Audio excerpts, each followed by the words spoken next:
Mas Idam, Yap. ada pertanyaan terlebih dahulu. Ini sebetulnya percepatan ini kalau rasional dari KPU sebabnya karena apa sebetulnya? Dipercepat pendaftarannya itu. Sebenarnya diksi percepatan itu adalah diksi yang tidak tepat. Yang tepat, Ataupun diksi dimajukan itu juga tidak tepat. tidak tepat. Yang tepat adalah disesuaikan dengan aturan yang berlaku. Oke. Bahkan kalau kami merujuk pada pasal 226 ayat 4 Undang-Undang Nomor 7 tahun 2017, masa pendaftaran bakal pasangan calon presiden wakil presiden paling lama dibuka 8 bulan sebelum hari pemungutan suara. Oke. Ya, hari ini 5 bulan menuju hari pemungutan suara. Kalau kami merujuk pada pasal itu apa enggak lebih heboh lagi? Tapi tentunya kami dalam menyusun rancangan jadwal ini kami mempertimbangkan efektivitas manajemen tahapan pemilu.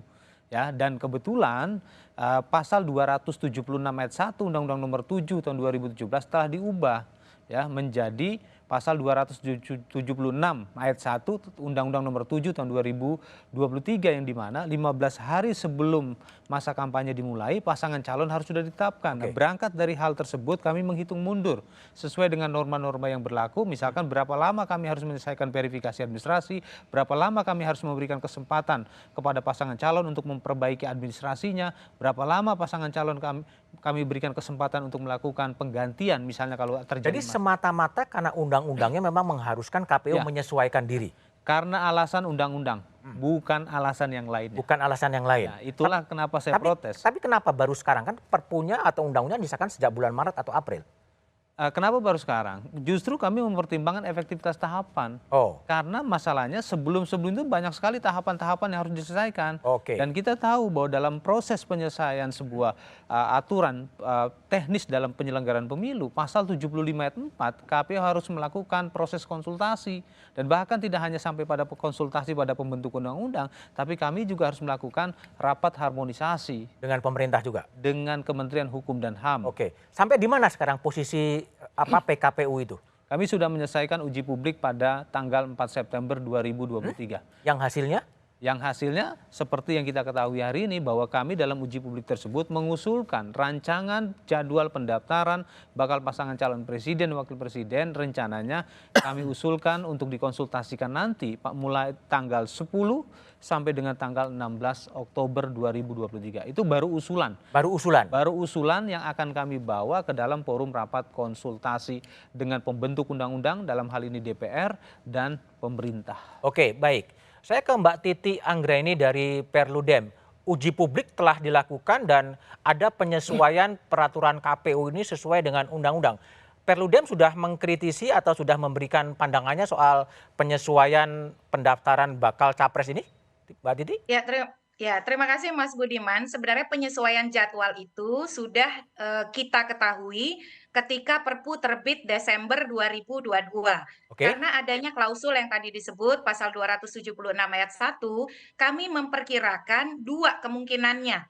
Yang pertama adalah perubahan jangka waktu pencalonan yang Hmm. semula 19 Oktober sampai 25 November, apakah dia akan menjadi lebih maju karena ada perubahan jeda antara DCT Pilpres dengan masa kampanye yang semula hanya 3 hari berubah menjadi 15 hari. Jadi Hmm. DCT Pilpres harus ditetapkan 15 hari sebelum dimulainya masa kampanye. Oke. Sehingga konsekuensinya dua, pencalonannya lebih maju atau yang kedua masa kampanyenya yang mundur Hmm. begitu. Tetapi memang KPU ini yang agak di luar dugaan, perubahannya itu lama dilakukan. Oh. Karena KPU yang sekarang langgamnya itu agak berbeda Mas Budiman. Hmm. Karena kalau sejak 2004 rincian program dan kegiatan seluruh tahapan pemilu itu dikonsolidasi dalam satu peraturan. Hmm. Jadi kita itu bisa tahu langsung dari awal kapan pendaftaran, kapan verifikasi administrasi, kapan Oke. verifikasi faktual dari sejak peraturan tentang tahapan program dan jadwal dikeluarkan. Tapi Oke. KPU yang sekarang itu memisahkan antara tahapan dan jadwal dengan program. Jadi Oh. program-program itu diatur di dalam peraturan KPU yang mengatur tahapan. Oke. Nah, KPU kebetulan mengatur tahapan pencalonannya itu mepet atau dekat dengan akan dimulainya tahapan pencalonan. Sementara peraturan babonnya yang mengatur tahapan dan jadwal yang umum yang dimulai tanggal 19 Oktober sampai 25 November sampai hari ini belum berubah. Dan kita itu kan selalu menyosialisasikan tahapan kepada publik bahwa pencalonan Pilpres akan dimulai 19 Oktober sampai 25 November, Hmm, lalu masa kampanye pada tanggal 28 November, padahal sudah ada undang-undang yang secara teknis akan membawa implikasi pada tahapan yang tadi. hmm. Nah, ini yang kemudian memang menjadi catatan. Kalau kami sendiri di Perludem sejak lama menyarankan kepada KPU, tahapan itu jangan dibuat gelondongan besar Baik. seperti diatur di Peraturan KPU 3 2022, tapi detail teknis program dan kegiatan itu sudah dikonsolidasi satu naskah gitu. Jadi Baik. kita tidak masuk dalam spekulasi ini. Karena terakhir Mas Budiman, saya ingat pesan Pak Jokowi di Konsolnas KPU 2 Desember 2022. Kalau tidak hati-hati dengan yang teknis, itu bisa jadi politis. Itu pesan beliau ketika di acara KPU begitu. Baik, Mbak Titi, makasih. Bang Doli, kalau dari Komisi 2 DPR, apakah juga sudah memberikan pandangan apakah terhadap rencana KPU menyesuaikan ya jadwal KPU sesuai dengan undang-undang? Ya, secara formal kan pandangan itu nanti akan mengemuka pada saat rapat konsultasi digelar. Belum ya? Belum, jadi kan memang teman-teman KPU ini selalu prosedurnya kan begitu.